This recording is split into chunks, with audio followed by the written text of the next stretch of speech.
Hi, my name is Gemma. I am mother to two boys, aged 11 and 5, both in primary school. Both myself and my husband work full-time. They're both in wraparound care at the moment. However, having said that, childcare still remains our biggest monthly outgoing. At its worst, when we had one child in full-time daycare and the other in wraparound care, we were paying well over £1,000 a month, which, as you can imagine, is significantly more than any other of our monthly outgoings. My name is Claire, I'm a paramedic. I have two kids, aged 2 and 4, and we've been paying childcare since 2016 when I went back to work.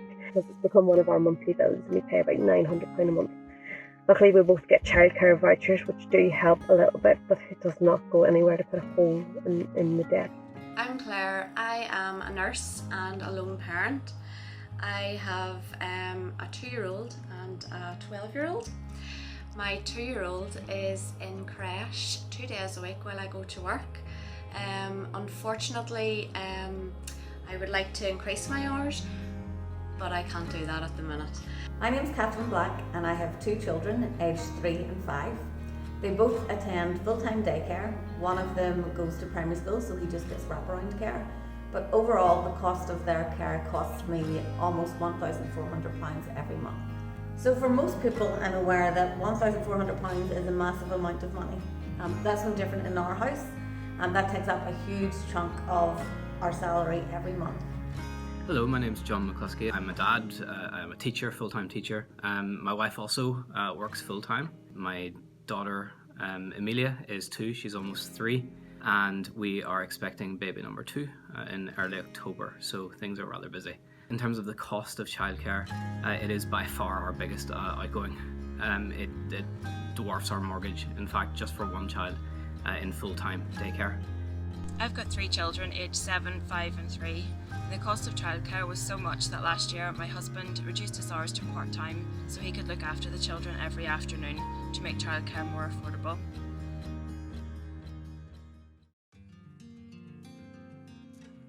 Well, we don't have savings and we don't have a safety net. So if something happens, that a car breaks down or the oven breaks in the house or we've some sort of an emergency, the plumbing goes wrong, we don't have a safety net. We're always juggling money, credit cards, salaries to just make sure we can pay all of the bills every month.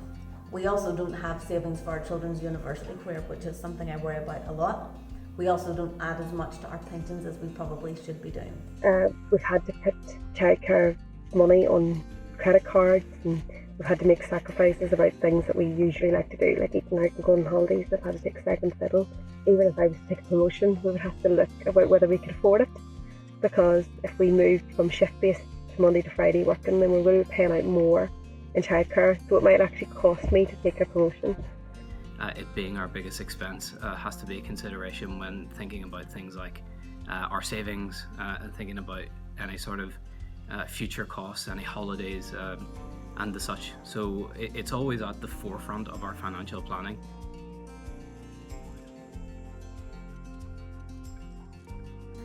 So if I look at my daughter, she attends a preschool place, but because she's not the required age, we have to pay a full-time nursery place for her.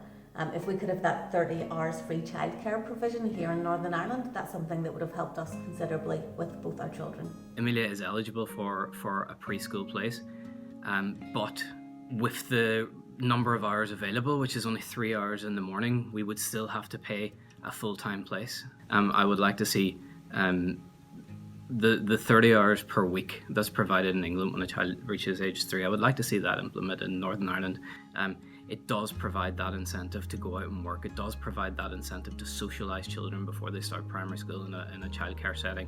And it also shows the government's commitment to the development of young people and the nurturing of families. I have a friend who lives in England and our youngest children are the same age, and she couldn't believe that I wasn't getting the 30-hour free childcare that she was getting. And not only is it more hours, there's more flexibility in how she gets to use it. I really would like to see us in Northern Ireland have 30 hours free childcare. I think that would really benefit a lot of people.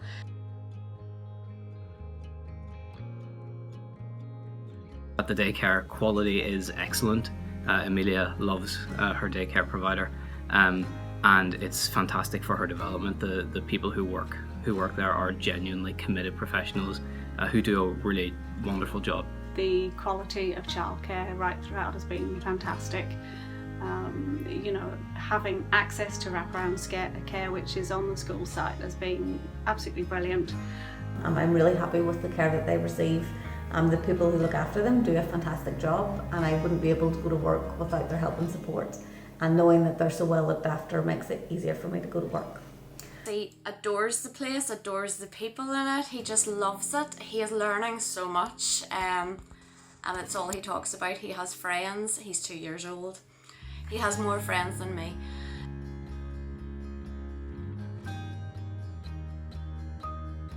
Current arrangements here just don't suit working parents at all, so that would be my main message to any politicians, is that we really need to get a far greater balance in terms of childcare provision, in terms of supporting the child and supporting the parent. It would be also helpful to see some more support around schools for things like funding for breakfast club and after schools club. If that funding could be improved, it might help make my own work-life balance a bit easier.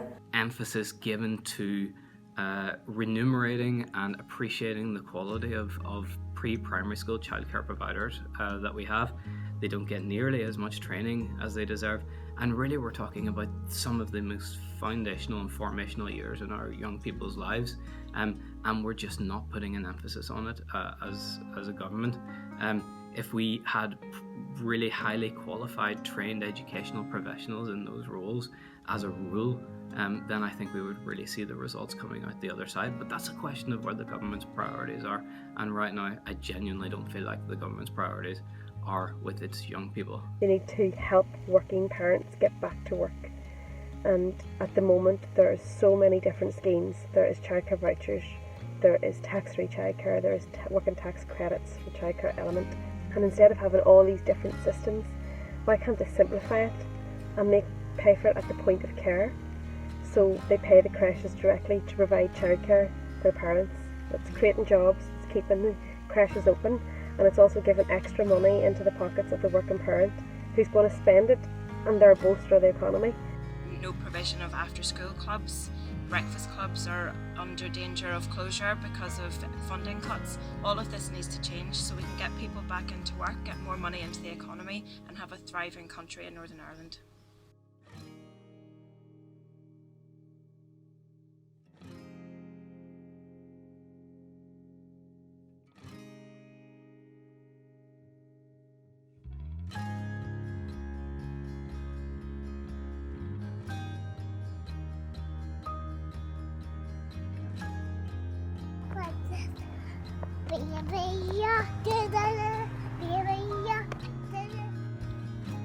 Who taught you Baby Shark? Ben. Ben?